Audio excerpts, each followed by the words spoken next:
That day, Pearl's mother accidentally caught her clothes on fire from the stove. But even after Pearl managed to put out the flames, tragedy still struck. When her mother turned around, her face had been horribly burned beyond recognition. Pearl dragged her straight down to the basement, cast one quick glance at her father sitting in his wheelchair, and bolted from the farm.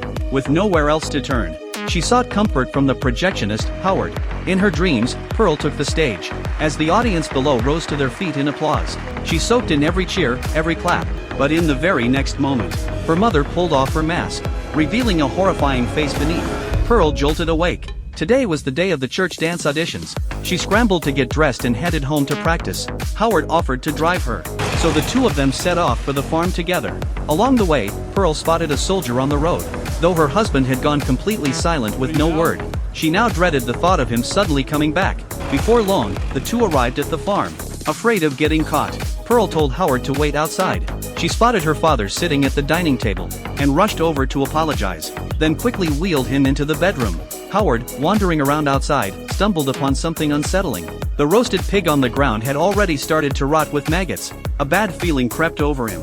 Pearl introduced him to her father, and openly admitted the nature of their relationship. While the two were getting intimate in the room, Howard heard a rhythmic banging coming from the floor below, and decided to go check it out. Pearl quickly jumped in, saying it was just the dog acting up, and that she'd locked it in the basement to keep it from wrecking the place. Worried things were about to unravel, Pearl hurried Howard out to the farmyard, introducing him to her animal friends. Every cow, every sheep had its own name.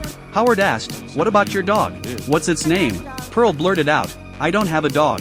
The contradiction hung in the air, leaving Pearl visibly flustered. Unable to think of a way to cover her tracks, Howard had already sensed something was off. He made a strategic glance at his watch, and said he needed to get back to work.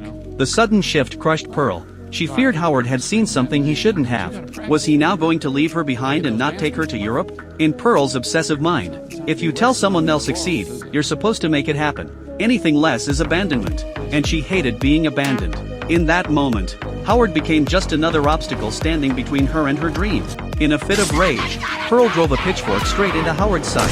If she couldn't make it to Europe, then Howard deserved to die at the end of Pearl's pitchfork.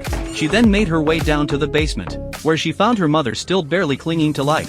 Slowly dragging herself up from the bottom of the stairs, Pearl showed no mercy and kicked her back down. She wanted her mother to know exactly what it felt like to be hurled into the abyss over and over again.